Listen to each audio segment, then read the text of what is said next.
Hey everyone, ready for another deep dive? This one is going to be unsettling to say the least. We're looking into the case of Lucy Letby, a neonatal nurse. A neonatal nurse at the Countess of Chester Hospital in the UK. Right, the Countess of Chester Hospital. Just the name brings to mind something, I don't know, idyllic. A place for celebrating new life. But that's what makes this whole story so chilling. It really is a stark contrast, isn't it? The joyous atmosphere you'd expect in a place dedicated to new life, completely shattered by these horrific events. The thought of expecting to celebrate a new arrival and then being plunged into this nightmare of unexplained deaths and injuries. It's just unfathomable. The anxiety new parents already face is immense. Then to have this start happening around you, seemingly healthy babies suddenly taking a turn for the worse, some dying, others left with lifelong complications, the fear, the confusion, it must have been overwhelming for everyone involved. Absolutely, and for the medical staff as well. Initially, they're faced with a complete mystery, trying to determine if it's just a series of tragic coincidences, some unknown medical anomaly, or was there something more sinister going on? And as more cases emerged, suspicion eventually fell on Lucy Letby. This investigation, I can only imagine the pressure involved, the sheer volume of data they had to sift through. Medical records, staff schedules, security footage, countless witness interviews. It must have been like searching for a needle in a haystack. It was an incredibly meticulous investigation, to say the least, and while there wasn't one single smoking gun, a pattern did start to emerge, a pattern that connected Letby's presence to these incidents. Okay, so let's get into the specifics. What exactly was Letby accused of doing to these infants? Well, the prosecution alleged that she used various methods, often subtle and difficult to detect. One of the accusations was that she injected air into babies' bloodstreams. And that's particularly insidious, right? Because it can cause a fatal air embolism which would block blood flow to vital organs. I also read about something about manipulating feeding tubes. How does that even work? Right, so in some cases, she was accused of deliberately overfeeding babies with the intent to cause complications. In others, she was accused of tampering with the tubes themselves, potentially introducing harmful substances or creating blockages. The key takeaway here is that these actions required both medical knowledge and access. Whoever was doing this had a solid understanding of neonatal care. So they had this pattern connecting Letby to these incidents, but the methods themselves were subtle. How did they build a strong enough case to even get to trial? Well, medical experts played a crucial role in this case. They provided testimony about the unusual nature of the deaths and injuries, really emphasizing that these weren't complications you typically see in a neonatal unit. So they were basically saying, this is not how things normally go wrong in this setting. That must have been powerful testimony. Oh, it was. And then on top of that, you have the forensic analysis, which, while not always conclusive, most likely provided crucial supporting evidence. You know, I hadn't even considered the challenges of forensics in a neonatal setting. Babies are so incredibly fragile, and the traces of these alleged acts could be minute. Exactly. Wow, it really paints a picture of the complexity of this whole case. But beyond the technical details, I can't imagine the emotional toll, especially for the parents who had to testify. Their testimonies were heartbreaking. To lose a child under such horrific circumstances, it really brought the human cost of these crimes into sharp focus. This wasn't just some abstract legal case. This was a tragedy that shattered families. It's just devastating. And the fact that this happened in a place meant to protect and nurture these tiny lives, it adds another layer of horror to the whole thing. This case, it really captivated the public. I think it's because it forces us to confront this deeply unsettling possibility that someone we trust, someone in a position of care, could betray that trust so profoundly. Absolutely. And what makes it even more fascinating from a, well, psychological perspective is that we aren't talking about a single impulsive act. This was a pattern of behavior, a pattern that spanned months. That level of premeditation, that sustained deception, it really points to a very disturbed psyche. Chilling is the word that comes to Yeah. mind. It's like almost like she was playing some sort of deadly game, Yeah. exploiting the inherent vulnerabilities of a neonatal unit. And that's exactly what makes this case so difficult to even try to comprehend. This wasn't a crime of passion or a momentary lapse in judgment. It was calculated, it was deliberate, it was utterly heartless. Which brings us to the question of motive. What could possibly drive someone to do something like this? That's the million-dollar question, isn't it? And unfortunately, is one we may never fully be able to answer. Some theories revolve around a desire for attention, a need to feel powerful, maybe even some sort of twisted sense of control over life and death. It's giving, like real-life angel of death vibes, Yeah. where the perpetrator gets some sort of satisfaction from deciding who lives and who dies. I've read about other cases involving healthcare professionals who exhibited similar patterns. It's a truly disturbing phenomenon, but one that's been documented, unfortunately, in a variety of medical settings. There does seem to be some dark allure, a fascination with wielding the power to end a life, especially within a setting where you're supposed to be the caregiver. Talk about a complete betrayal of trust, not just of the patients, but of the whole medical profession. And it makes you think, how could this have gone undetected for so long? Were there any warning signs that were missed? That's a really important aspect of this case, and one that has sparked a lot of debate within the medical community.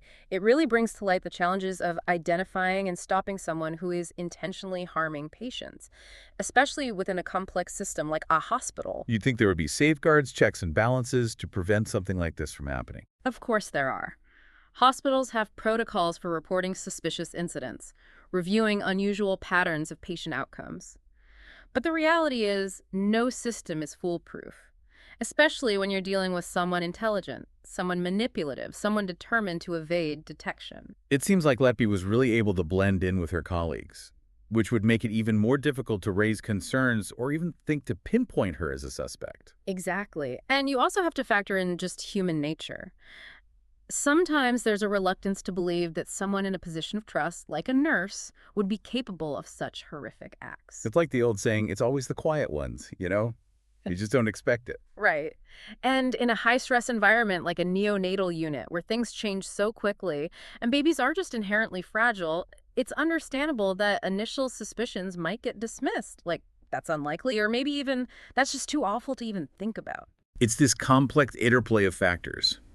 The subtle nature of the crimes, the implicit trust placed in healthcare professionals, and maybe even a fear of causing unnecessary alarm or unjustly accusing someone. It really is the perfect storm. In this case, it's sent shockwaves through the entire medical community. It's forced hospitals to re-examine their own protocols, security measures, and their whole approach to patient safety. It's a wake-up call. A tragic one, but a wake-up call nonetheless. It's a stark reminder that evil can lurk in the most unexpected places, even in a place like a hospital, a place that's supposed to be a sanctuary. It really underscores the need for vigilance, the need to question anything unusual and never assume that anyone is above suspicion, no matter their position, no matter their profession. It's a hard lesson to learn, and one that has left a lot of people questioning their trust in healthcare systems as a whole. But I'm curious, from your perspective, what are some concrete changes hospitals can implement to prevent tragedies like this from happening in the future? Well, one area that's being discussed a lot is more robust data analysis and monitoring systems. Hospitals, they collect a massive amount of data, patient outcomes, staff schedules, medication administrations, all of it. And if this data is analyzed effectively, it could potentially flag unusual patterns, anomalies, things that might indicate a problem. So it's about using technology to identify these red flags that might otherwise go unnoticed. Exactly. There's also a growing emphasis on creating a culture of speaking up within healthcare settings, encouraging staff to voice concerns, even if they seem small or unsubstantiated, because those concerns could be crucial in preventing harm.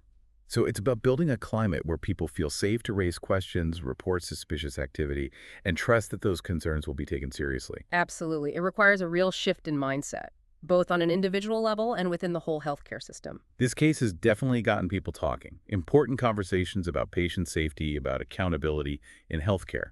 But even beyond those institutional changes, it raises these profound questions about human nature. It does. It forces us to confront this uncomfortable truth, that evil can exist in the most unexpected places, even in the people who are entrusted with caring for the most vulnerable among us. It shatters that illusion that we can always easily identify those who pose a threat. Because in this case, the monster was hiding in plain sight, wearing a nurse's uniform, entrusted with precious lives. It's enough to make anyone question who they can trust. Yeah, it really makes you think, doesn't it? About who we can trust, especially in places like hospitals where we're often at our most vulnerable. Absolutely. And I think it's understandable that this case has shaken people's trust in healthcare systems. But we do have to remember that incidents like this are thankfully incredibly rare. The vast majority of healthcare professionals are truly dedicated, they're compassionate, and they genuinely care for their patients. That's so important to remember, right? We can't let the actions of one person completely undermine the whole system and all the good people who are out there every day doing this difficult work. But we can learn from this and try to prevent anything like this from ever happening again. Exactly. And one of the, I think, biggest takeaways from this case, the Letby case, is the importance of speaking up.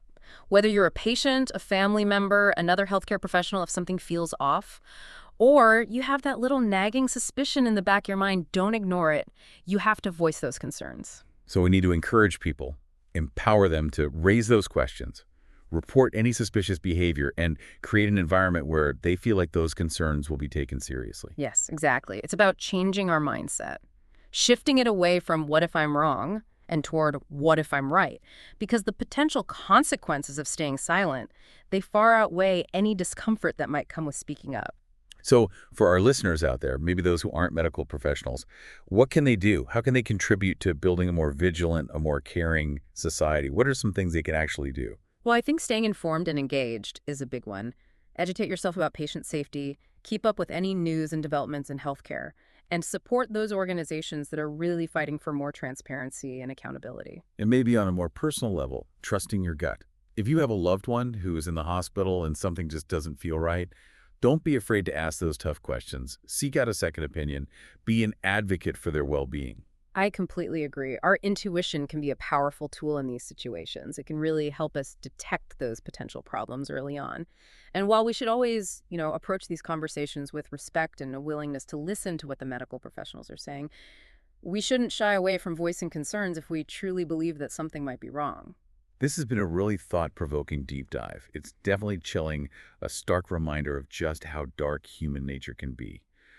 But it's also a call to action for all of us, to be more vigilant, more empowered, and really commit to creating a safer and more caring world. It's a tragedy. There's no doubt about that. It's left a mark. But hopefully we can take something positive away from it. Learn from what happened, adapt, and work toward a future where these horrible events are much less likely to occur. That's what we can hope for. We can't change the past, but we can learn from it and we can try to build a better future. Thank you for joining us for this deep dive. We hope you found it insightful. And we encourage you to keep the conversation going. Share your own thoughts on what we can all do to make a real difference in the world.